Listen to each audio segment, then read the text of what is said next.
apakah ada transfer knowledge dari Kudela terhadap back-backnya Persija? Apa malah back-backnya Persija memberikan asimilasi? Nah, itu benar. Apakah justru jadi Kudela yang jadi ikutan kayak back Indonesia kan? Nah, Thomas Doll yang kemarin gua lihat ketika bermain lawan Borneo, permainannya sudah cukup atraktif, nggak bermain long ball nggak jelas. Ya gua bener long ball insya Allah gitu. Karena ada pelatih dari suatu negara yang awalnya speak up-nya kenceng, yang sangat vokal. Ini ngomongin pelatih tim nasional. Iya. Ya akhirnya keredam. Tendangan penjuru di menit akhir. Sambungkan bola ke kotak penalti. Jadi keluar di depan gawang. Berbahaya, Bung. Berbahaya, Bung. Formasi awal ya. Jerry Arvino bersama Labib Sadat. Apa kabar, Labib? Alhamdulillah baik, Jerry. Dan ini untuk pertama kalinya kita kembali melihat sosok Aun Rahman di Berbahaya, Bung, setelah sekian lama. Yang sekarang menjadi Head of Regista. Wow. Oh, gue tahu lu pada pengennya Coach Donzol kan. Dia bilang lagi cukur rambut soalnya. Gantian ya? Kita gantian. Enggak, ini Donzol itu lagi ada di Jatidiri. Oh, dari Semarang. Dari Semarang. Futsal kan? Iya. Betul. Gitu. Jadi kita rolling dulu. Tapi ini topik yang cukup panas ya. Bisa dibilang lagi rame banget. Karena kita ngomongin Persija Jakarta yang melakukan transfer yang bisa dibilang ini massive moves. Yes. Karena ada Kudela, ada Kemerncik. Bahkan dua-duanya Ceko, satunya gue liat tweet lo, Bib, dia main sama Ronaldo. Lawan Ronaldo. Yes. Terus Thomas Doll, Betul. yang sangat terkenal ya di Jerman dan dunia bahkan. Ini masuk ke Persija. Terus masukin pemain-pemain senior juga ada Hanif Syabandi. Terus ada Firza. Hansa Muyama. Ini nama-nama yang udah gak asing buat kita yang suka Liga 1 gitu. Apa yang membedakan Persija musim ini sama musim-musim sebelumnya? Kenapa mereka sangat jor-joran paling tidak di bursa transfer? Ya, simple banget ya. Kita tahu Thomas Doll juga bilang Persija musim lalu peringkat 8, bahkan hanya berbeda 9 poin dari zona degradasi. Ya. Yang artinya Persija perlu direstorasi kedalaman skuadnya Jerry. Dengan itu manajemen setelah kedatangan Paganesa yang berangkat dari Persija Foundation atau Persija Muda. Terus dia menjadi wakil presiden, dengan kata lain Paganesa ini membawa sebuah hal yang baru, kesegaran untuk tim manajemen, dan akhirnya dia dengan berani menunjuk Thomas Doll sebagai manajer pelatih untuk tim Persija Jakarta musim depan. Dan Thomas Doll diberikan kebebasan hampir 100% untuk memilih siapa pemain, terutama pemain asing yang akan dibawa dan mengisi slot pemain asing Persija Jakarta di Liga 1 musim depan. Iya, karena sebenarnya kalau datangin pemain asing yang ya berkelas bisa dibilang, atau pelatih asing yang juga cukup akrab di Eropa, kan tahun lalu juga ada Alessio. Tapi asisten ya sebenarnya, asisten Conte ya. Kalau ini bener-bener head coach, dan ini bener-bener menurut gue sih dari line up-nya bener-bener masif ya. Maksudnya berarti urgensinya karena di papan tengah musim lalu. Ya betul, kan Persija ya. Karena kalau cuma juara kan ya setiap musim pasti pengen juara gitu. Hampir semua tim yang berada di Liga 1 pasti targetnya juara, bukan lolos dari zona degradasi. Jadi apalagi Persija dengan sejarahnya, dengan syarat prestasi, mungkin manajemen ingin mengembalikan terutama juga mengembalikan kepercayaan dari supporter yang bagaimana supporter sangat masif memberikan dukungan, memberikan kritikan agar Persija berprestasi di musim mendatang. Oke, ini dari kacamata fans Persija ya, pasti dengan harapan gitu. Yeah. Nah Un, lo cenderung lebih netral melihat ini ya, karena kalau ini terjadi di Persija gitu ya.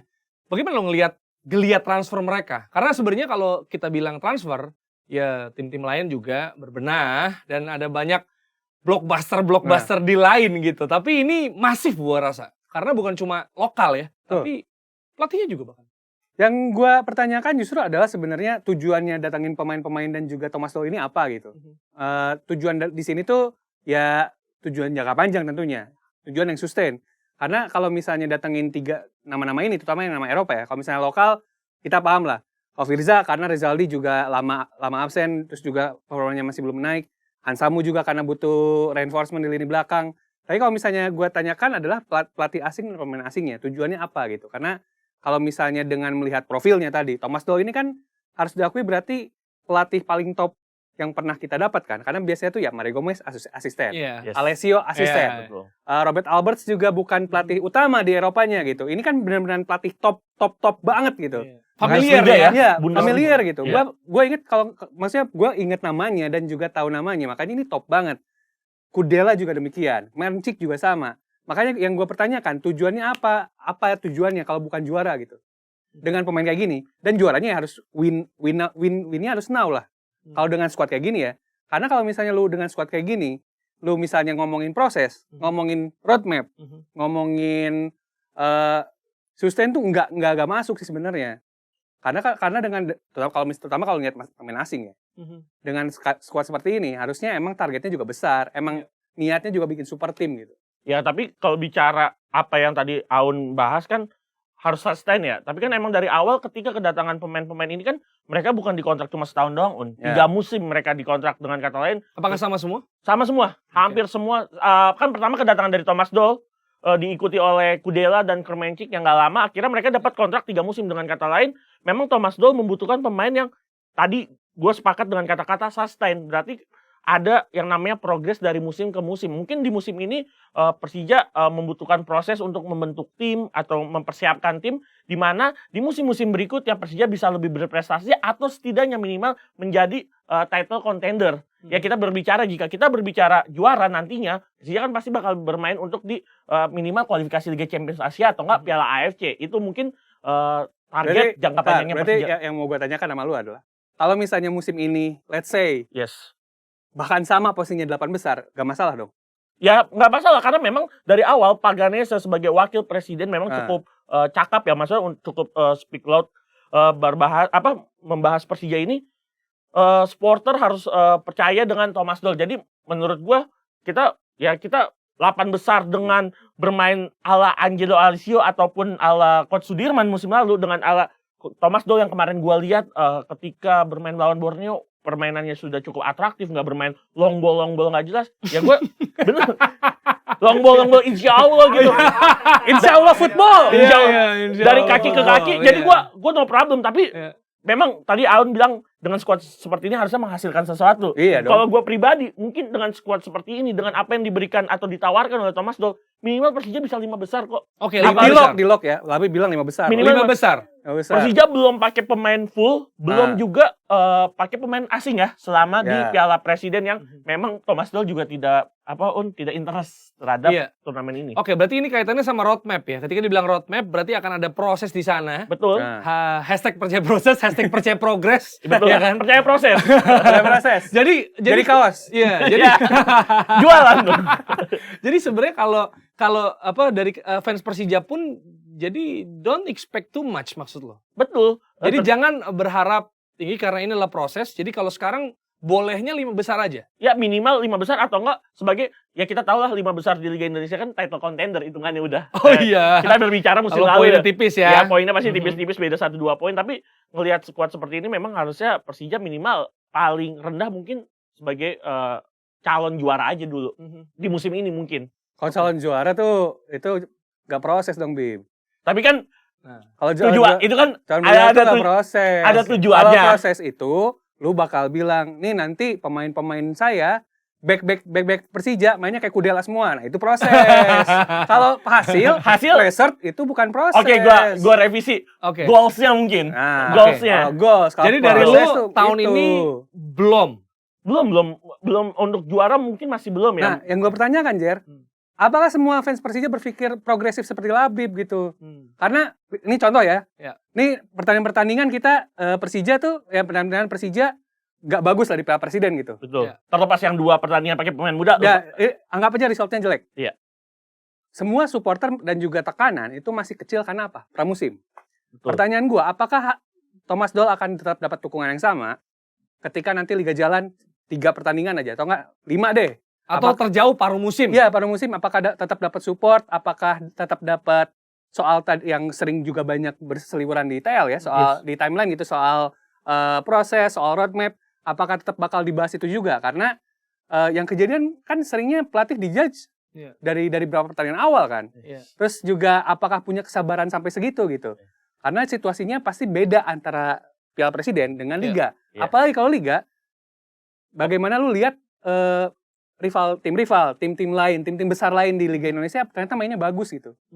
Itu kan pasti juga bikin eagerness yang berbeda gitu. Makanya gue rasa perlu penekanan prosesnya itu sampai kapan, seperti apa prosesnya. Secara spesifik. Oke. Nah, kalau kita lihat ya sebenarnya ini kan kalau ada tim dengan pemain bintang, suka dibilang kayak, wah ini building the super team gitu kan. Galacticos, yang mana ini bukan yang pertama, it's not the first time. Yes. Kita pernah lihat sebelum-sebelumnya, walaupun kenyataannya tidak semua berhasil. Bahkan kita bisa hitung beberapa aja ya. Mungkin ya Sriwijaya itu waktu itu salah satu yang baru dapat dana melimpah, kemudian bisa memanfaatkan itu dengan beli pemain sesuai kebutuhan pemain yang tepat. Nah, dilihat dari sekarang nih, secara kebutuhan posisi, secara taktik skema dari Thomas Doll yang bisa kita katakan belum sepenuhnya keluar mungkin. Karena toh ya dia masih menganggap ini pramusim. Mungkin ada yang masih ditahan ya. Karena kan pemainnya juga belum bener-bener the best-nya, belum optimal gitu. Nah, apakah ini sesuai dengan kebutuhan?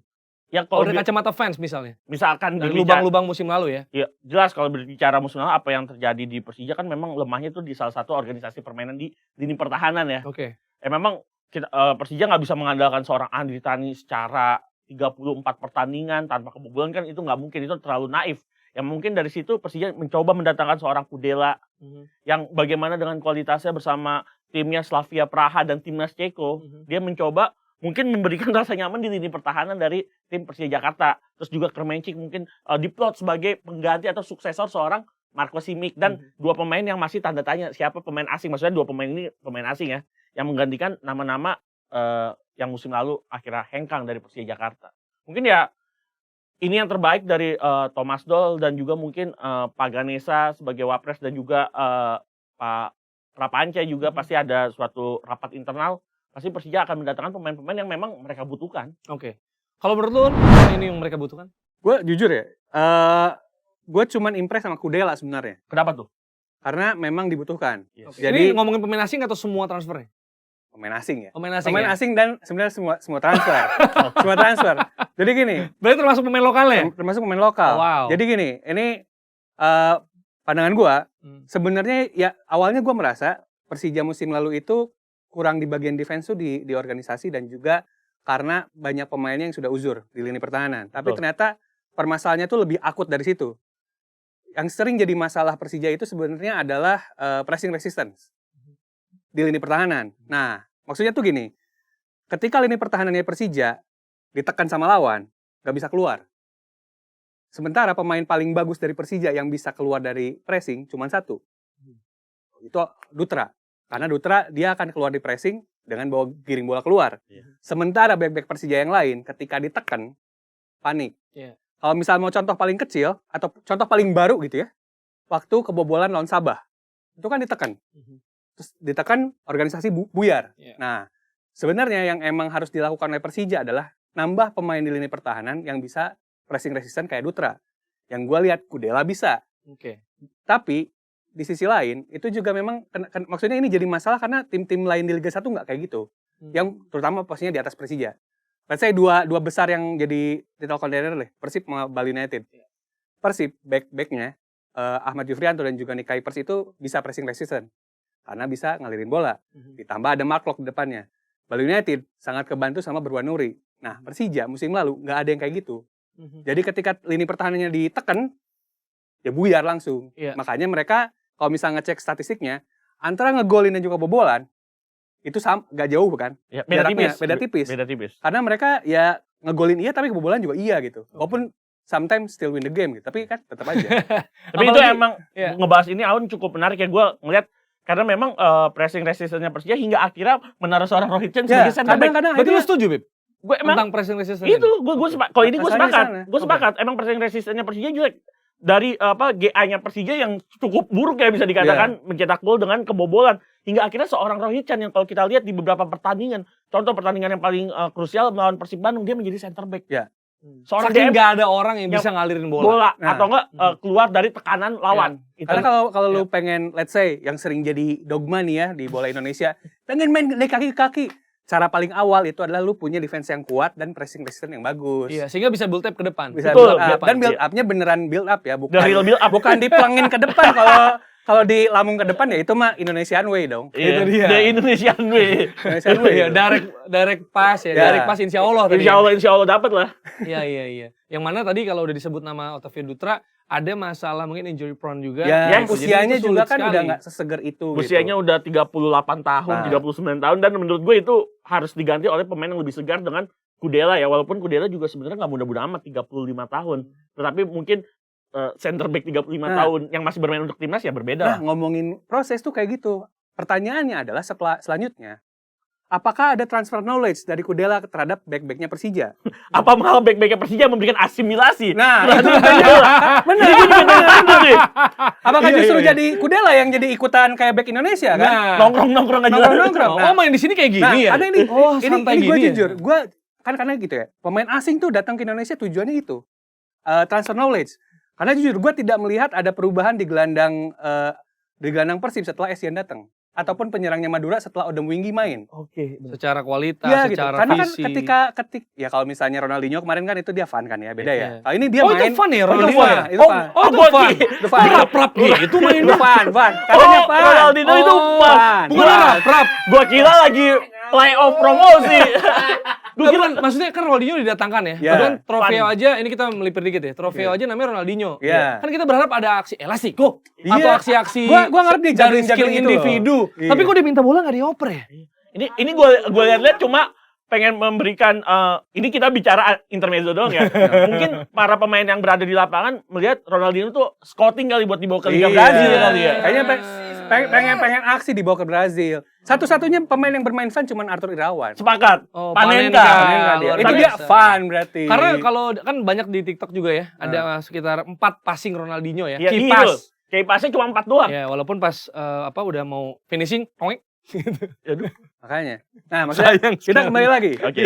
Kalau Dinho kan kesini emang fun. Iya. Sebenarnya pemain-pemain asing apalagi kelasnya kayak gini itu kan ditunjukkan satu kualitas Betul. jelas. Tapi masalahnya kan Persija ngomong soal roadmap kan. Ya. Berarti ngomongin proses. Nah, kalau ngomongin proses Nggak instan, nggak nggak sekarang. instan. Dan kalau misalnya ngomongin proses berarti ngomongin transfer knowledge. Apakah bisa, nah cara ngeceknya adalah ya permainan back-backnya Persija setelah ada Kudela. Nah kalau Kermencik ya harus diceknya adalah Taufik Hidayat sama Ricky Cawor makin bagus gak mainnya. Dan Osvaldo juga. Nah Valdo juga gitu. Jadi kalau ngecek transfer knowledge-nya terjadi atau enggak gitu, apakah jadi berubah? Karena contoh nih Taufik Hidayat yang penyerang, gua rasa itu adalah Simic KW-nya dia. KW-nya Simic. Tapi tidak banyak perubahan juga selain itu gitu. Oke. Jadi kalau misalnya emang keberadaan pemain asing itu harusnya gitu. Ketika misalnya dia datang, permainan itu berubah gitu. Oke. Dia Ini bisa yang menarik berubah. ya, karena tadi Kudela bisa dibilang ya dia diharapkan menjadi solusi, Yes. ya kan? Ini Kermencik juga pasti diharapkan menjadi solusi, terutama untuk Juru gedor. yes, apalagi untuk Persija yang sangat memuja Simic ya, bisa dibilang memuja karena andalan lah selama ini gitu ya, Betul, dalam betul. hal mencetak gol begitu ya. Betul. Jadi pasti kan ada comparison, perbandingan antara kedua pemain ini, apalagi kalau nggak mulus startnya. Iya. Karena kita ingat bahkan seorang Yusuf Ese Jari yang ternyata sangat tajam ya, bisa dibilang menakutkan. Di awal juga gagal penalti. Ini gue ingat, Iya kan? pertandingan pertama gue lihat Silvano Convalius. Oh iya, itu betul. Ini Convalius waktu gue lihat badannya besar gitu kan. Terus main di Indonesia yang dimana mainnya speed gitu. Ya gue menonton pertama kali dia sad banget lah, kayak touch-nya jelek, terus juga bingung geraknya. Iya. Tapi di akhir musim dia mecahin rekor liga bahkan. Ferry Sandria waktu itu. Nah, makanya dengan penyerang baru pasti kan ada sistem yang baru, pelatih baru lagi. Nah, makanya juga jadi pertanyaan apakah punya kesabaran itu gitu. Karena gini, kalau back di back soal kesabaran supporter dicek apakah tim kebobolan banyak atau enggak. Oke. Cara mengecek penyerang, Statistik mencetak dia gol. mencetak gol.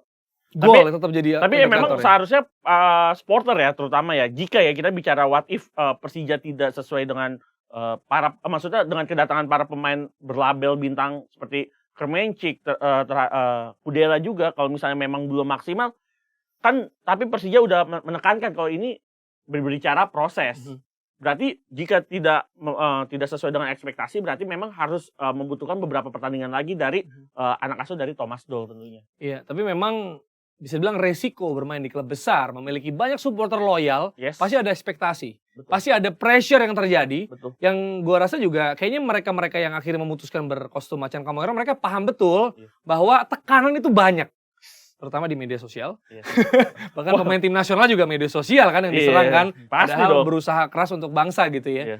Nah, tadi kita ngomongin transfernya. Sekarang pelatihnya. Ini menarik ya. Thomas Doll, dia datang dari Jerman, memiliki culture sepak bola luar biasa, memiliki pengalaman luar biasa.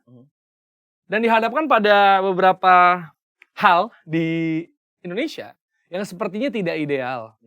Seperti pramusim yang begitu serius dianggapnya, dan juga jadwalnya kemarin sempat diprotes juga, ya kan, dan dia sudah speak up juga bahkan dia bukan cuma speak up soal jadwal dan pertandingan ya, makanya dia turunin U18 kalau nggak salah ya, 2 game. U20 18 di 2 game gitu.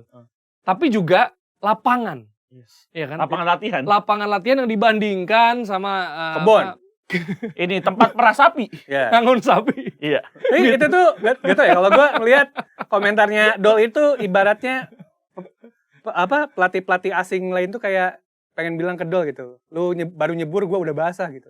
Itu kan sebenarnya adalah komentar-komentar pelatih asing yang baru datang. Sering tau gak sih komentarnya kayak gitu semua. Meme gitu. yang ada orang mau digantung gitu terus first time Nah gitu. Iya, Kayaknya tuh pelatih asing yang lain kayaknya pengen komentar itu gitu. Karena sebenarnya apa yang kalau menurut gue, apa yang diomongin Dol itu semua adalah yang juga sering dikomentarin sama Teko, sama Robert, sama Sergio Alexandre. Itu semua hal-hal yang kejadian, dan tapi gue juga sangat memberikan apresiasi buat Dol ya dengan skema dia emang mainin pemain muda, karena ya pramusim tujuannya itu gitu. Mencoba daun-daun muda yang tidak mendapatkan jam terbang. Gitu. Tapi gue mungkin ya kenapa Dol ya, pertama dia adalah pelatih newbie ya, atau pelatih baru, pelatih asing yang Thomas Dol bukan pelatih kaleng-kalengan, betul kata Jerry, pelatih yang punya standar tinggi, UEFA Pro, datang dari Bundesliga, dari Liga Yunani, Liga Hongaria, klub-klub besar. Dan tiba-tiba datang latihan ada stadion di Kalimantan ya, sebut aja Stadion Palaran misalkan, yang memang itu lu nyebut namanya beneran, Bip. Stadion A, kan sebut saja Mawar. Berbahaya, Bung. Harusnya disebutin tuh, jangan disebutin namanya, Bip. Ya, tapi emang orang-orang kan juga udah tahu stadion apa. Bahkan ada yang bilang akhirnya Persija main, akhirnya digunain. Oh iya, memang. Maksudnya kan ini untuk memperbaiki. Iya, untuk memperbaiki, tapi memang akhirnya Dol bilang ini tempat nggak layak untuk menjadi sekedar tempat latihan pun. Dia belum lihat jati diri yang lama aja. Berbahaya, Bu. Belum lihat Old Tridadi. Belum lihat Tridadi aja itu. Old Tridadi. Tapi mungkin ini keluh kesah dari seorang pelatih baru yang mempunyai standar tinggi. Iya. Tapi concern-nya valid kok. Concern-nya Dol tuh valid banget. Paham betul. Tapi gini, dia kan perannya sekarang manajer dan pelatih. Betul. Tidak semua dapat role itu ya, ya nggak sih, betul ya? Role yang jarang ya. Ya, ada yang manajer doang, ada yang pelatih doang. Tapi kalau gue lihat respon-respon dari netizen gitu ya, dari yang terutama di Twitter lah, gue baca ini ada beberapa pandangan menarik ya.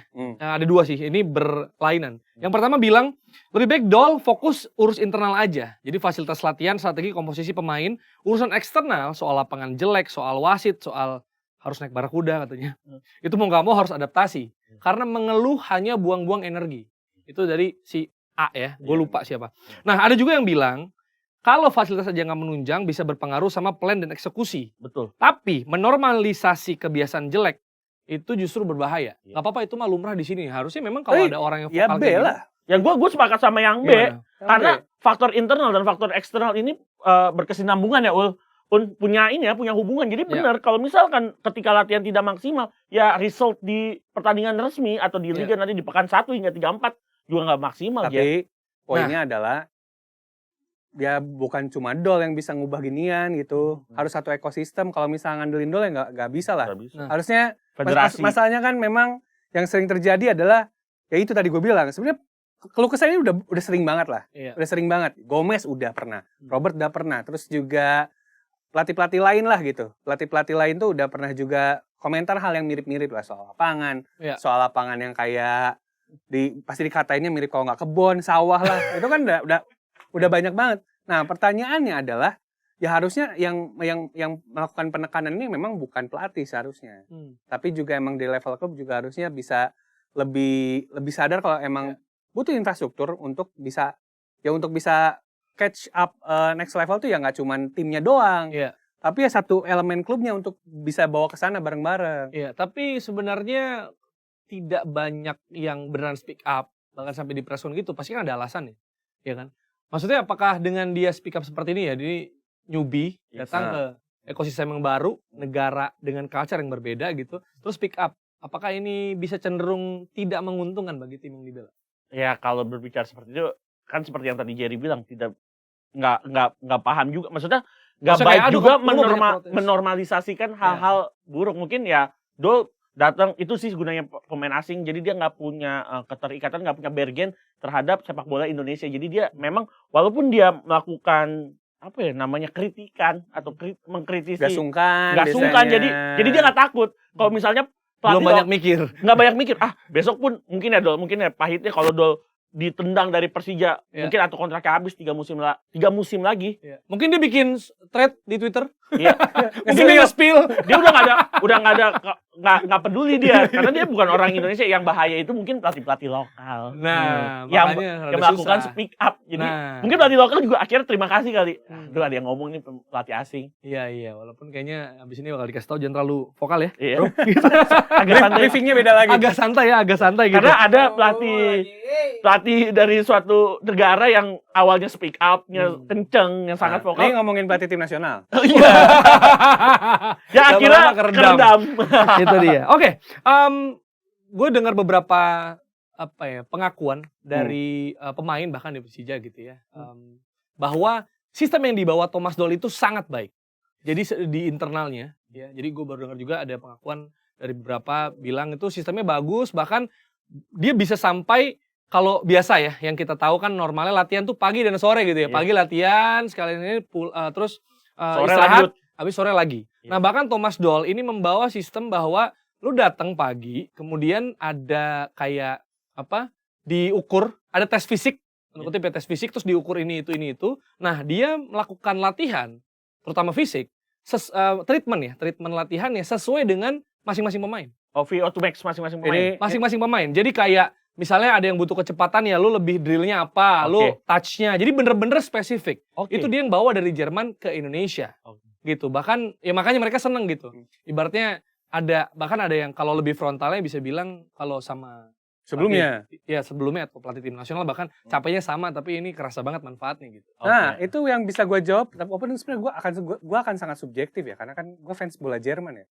Tapi ini penyebab Jerman bisa jadi juara dunia berkali-kali sementara negara lain belum gak bisa di level itu ya.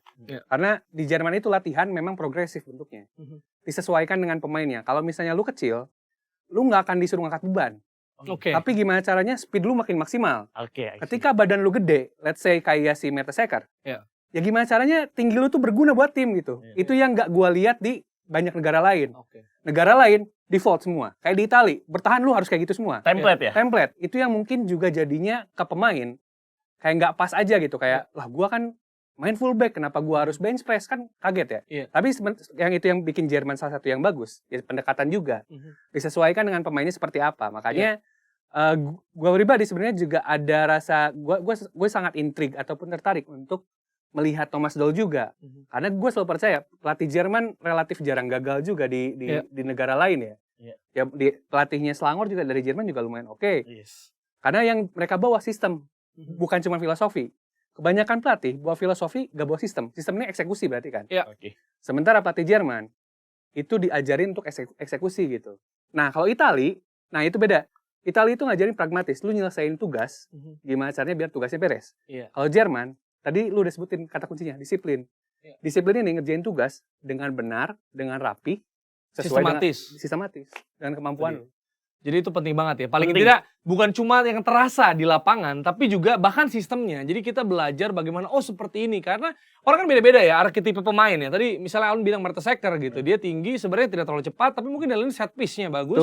Ya kan, makanya pemain Mario Götze cetak gol final World Cup dengan kayak gitu. Skemanya dia masuk. Ada fungsi yang lebih penting. From the bench, dan bahkan ya salah satu pemain yang gue sangat kagum dan gue rasa kayaknya Alun juga dan mungkin kita juga sangat kagum adalah Thomas Muller. Dia punya peran yang diciptain atas diri dia. Itu kan sangat spesifik. Nah, itu tuh Jerman banget. Jerman tuh intinya fungsional kan. Nah makanya musim depan mungkin akan ada banyak pemain yang menurut kalau dilihat mata gitu, ini buat apa dia ada di situ ya? Iya betul. Tapi itu ada fungsinya cuman buat peran itu aja. Kayak secara statistik mungkin nggak terlalu mencolok. Kayak misalnya let's say kita mungkin tidak akan terkejut tiba-tiba Ricky Cawor itu fungsinya cuman buat ngebantuin Kermencik di depan. Jadi ngepus doang. Atau buka ruang.